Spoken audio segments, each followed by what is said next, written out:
Hola muchachos, welcome here. I love talking about parental things. I love being a parent. I have 3 kiddos, 4, almost 3 and almost 2. That was my toe cracking if you heard that sound. And I remember growing up and just wanting to be a parent, just wanting to be a mom. When people ask me like, Sarah, what do you want to be when you grow up? I always said a mom. I just want to be a mom. I love being a mom and I love giving you guys some good mom content. So for today's video, I'm going to be sharing with you guys some parenting rules or like kind of usual expected things that parents do that I just so happen to not do. This video was inspired by Milena. Like, Milena, whenever you want to, girl, I'm here. We can be neighbors, buy a house together. Like, whenever you're ready, girl, I'm ready. No, I just feel like me and Milena would get along really well. And fun fact, a long time ago, we were Instagram messaging each other. I was asking her some questions. And in that, she was like laying down, not feeling well. And I'm like looking at my phone. My kids are screaming in the background. And I so happened to not hear that she said that she was pregnant with Ari. I just completely, that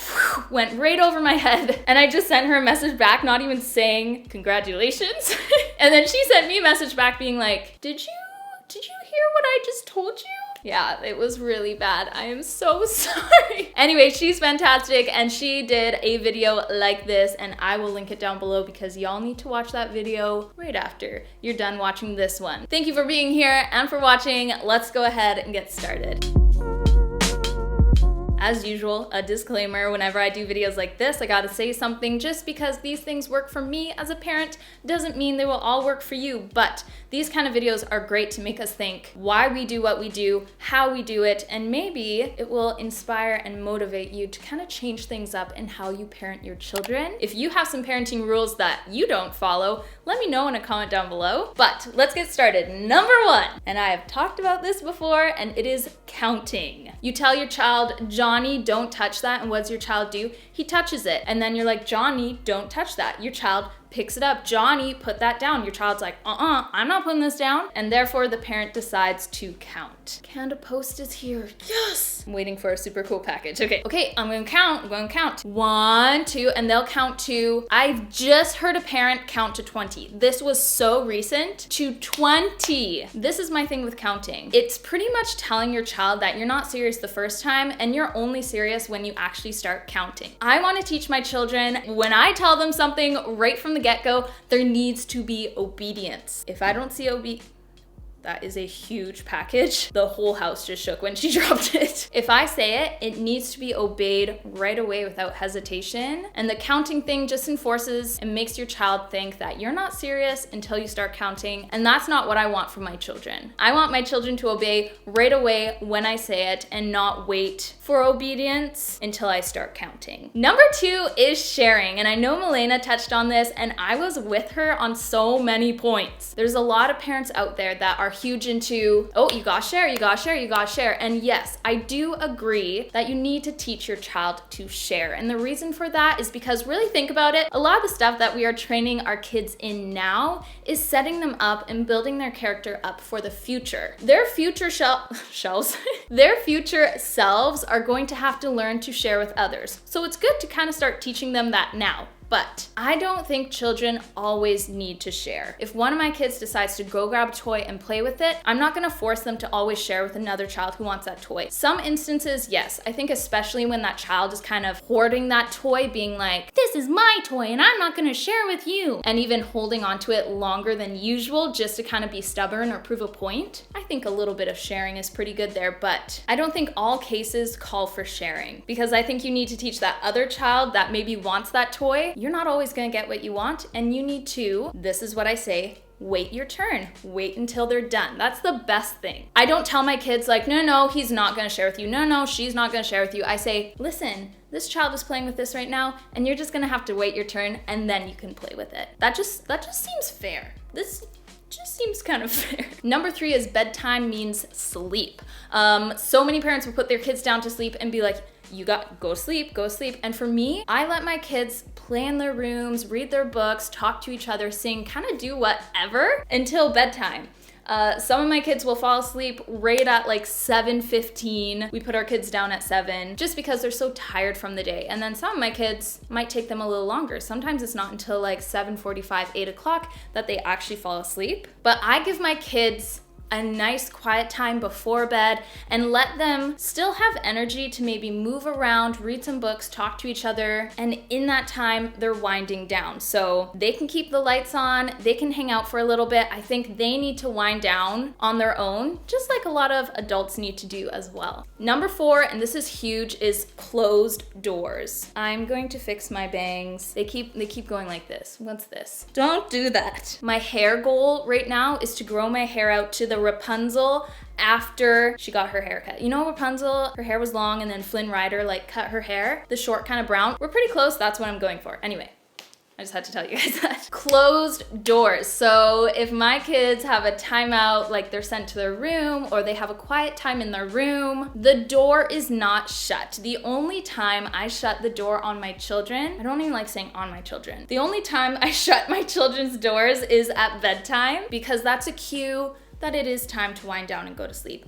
But beyond that, I don't close my kids' doors. So the reason why, I talked about this in a recent podcast interview that I did with the Minimalist Mom podcast, and I can link it down below. Think about it. Like when you were growing up and you were really mad, you were really upset, one of the first things you would do was run to your room and close the door because it just creates kind of a bit of division and also separation. And when it comes to my kids, I don't want to create that. I like the whole open door policy, and it also trains them to stay where they need to stay. So if it's quiet time or a consequence and they have to be in their room, I don't put them in their room and then close the door. It stays open, and I've trained my kids to stay in their rooms during these times, and then to also know if there's something wrong or they need someone or they're scared, they do have the ability to run out of that room nice and quick and get me or Kieran. I just like that open door. As soon as you close that door, there's just a little bit of division, and just personally don't like it. Number 5 is no nicknaming things, and this covers everything. I don't nickname toys, I don't nickname food, I don't nickname body parts. Everything has a proper name, and they're smart enough to know. Like kids, babies, they're not dumb. We need to stop thinking that they're dumb, because they're not, and they're really smart and they're really intellectual. So I remember all of my kids being babysat by other people, and even from the young age of like 1, and the person would say like, oh, do you want a bubba? Do you want bubba? And then my kids were like, no, can I get a drink? Because like they had no idea what that was. I remember my kids laughing hysterical over that. Just being like, what are they nicknaming these things? But I think it's all the more serious when it comes to their body parts. If you nickname someone's body parts, it can become more of a funny thing, more of a joke, more of a haha versus something that's very serious. I've been reading up a lot about just like so many of like these children doctors and psychologists will actually say this could have totally been avoided if you just taught your kids the proper words for their body and the importance of these parts on their body, and then also protecting themselves, talking to someone if you feel like something's happened. Just nicknaming things in general is a bad idea. I'm like anti-nickname. Number 6, and it kind of goes along with that, is just no baby talk. I remember with Ivy and Calvin and Elizabeth making sure that I wasn't baby talking to them, especially when it came to things like prayer time. I wouldn't pray over Ivy and be like, oh, thank you so much for Ivy and like her little eyes. It was serious, and in doing that, it instilled in my kids that prayer is serious. And honestly, it's something we're still working on. That covers prayer and a lot of other things, but I think being very serious and talking like you are serious shows your kid that it is serious as well, and it will also help them with talking and grammar as they grow. Okay, we have a few more. Number 7 is not saying no all the time. I know there's some parents that are like, no, no, no, no, no, and they overuse the word no, and I feel like there's nothing wrong with saying no. Let's put that right there. Saying no is very good because, again, in this time, you are feeding your kid and giving your kid the tools that they will need for for later on in life. And if you don't say no to your kid, guess what? Your kid's gonna be pretty darn upset when someone else says no to them and they won't know how to handle it. But I suggest, instead of just saying no, having no as your go-to word, having other words such as stop. Do not do that. That is not safe. And then, depending on their age, going from there. So when my kids were 1, the word no and stop, but mostly stop, was frequently used because it couldn't be like, oh, hey, like stop. Do you see that? It's not very safe. Like if you touch, like they're like, what? But if you just very firmly stop, that word will be related to things they're not allowed to do. Babies can understand that from a very, very, very young age. Then moving on, as your child grows and develops, you can say, hey, Bob, I would never name my kid Bob, but hey, Bob, do not touch that. The reason why is because it's an electrical outlet, and if you put your finger in there, it's going to burn your body. Kids know what a burn is. Don't be scared to really tell them this is what's gonna happen. Instead of saying like, oh, that's ouchy, say it will burn your body and it will hurt. I'm learning a lot about giving your child the moral reason why. So instead of just saying, no, stop, don't, say, stop, no, don't. And here's why. Your kids want to know why. Just saying stop and leaving it like that, unless they're of a very young age, like I said before, it kind of varies, then you're just naturally putting curiosity into them and they will go into that thing further that you told them not to, just because curiosity is real and you need to feed their curiosity in a safe way. Number 8 is no baby proofing. We have not baby proofed anything.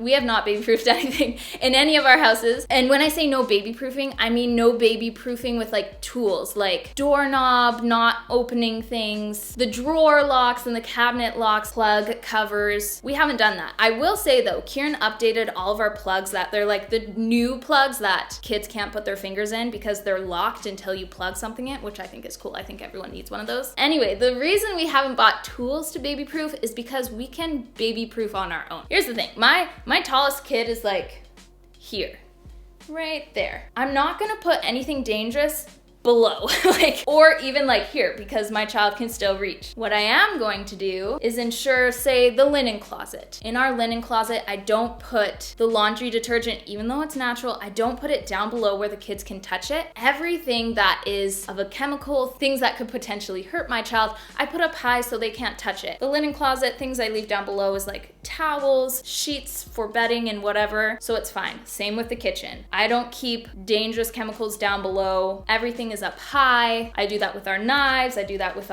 even like our workout weights. I keep it up high so the kids can't reach them. So I've never bought in tools to baby proof. I have just thought smart and kept things that would be dangerous for them out of their way. And then also, again, baby proofing, like for me, you're just kind of asking for it. Like your kid will play with it. Your kid will try to figure it out. And the thing is, kids, again, they're so smart, they'll figure it out. It's just work smarter. You know, just work smarter. Number 9, kind of controversial, sympathy during tantrums. When a child tantrums, there's many reasons why, but the main reason is that there's something that's really upsetting them, whether emotionally or they can't get their way, or there's a lot of different reasons why. And they can't verbally say or even process why they're upset, so they just throw their body out and scream. There are so many parents, and I'm not saying you're doing this wrong, this is just for me and my kids. They'll grab their children and hold them and kiss and be like, it's okay, it's okay. If my kid reacts in a tantrum when I have told them they are not allowed to do something, or this is what we're gonna go do, or hold mama's hand in a parking lot, and they just full out tantrum, I will not sympathize with that. That is wrong, rebellious behavior, and there are so many better ways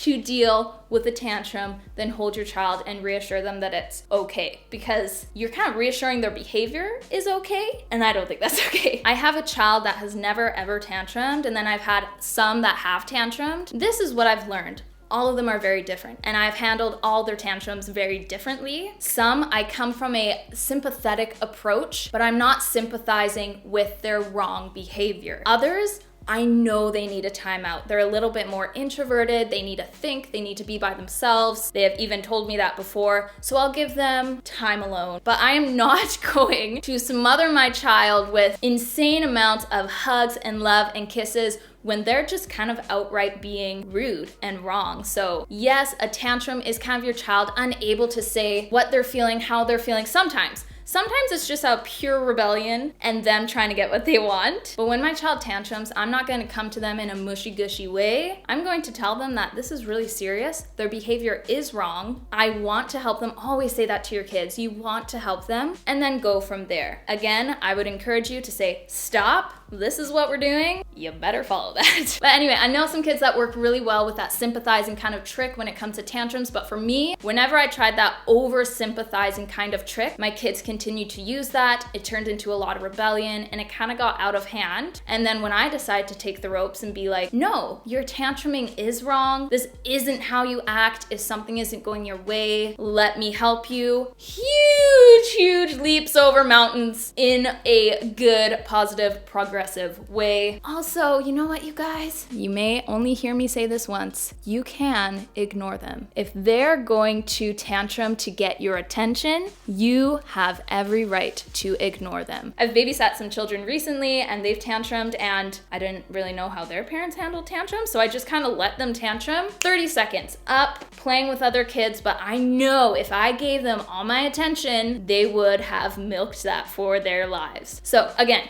everyone's different. That's just how I kind of roll with it. Thank you guys for being here and clicking on today's video. Again, Milena's video is down below. She has a lot of good things to say in that video. You need to watch it. Just go, click it, watch it. And thank you for watching this video. I'll see you guys in the next one. Bye.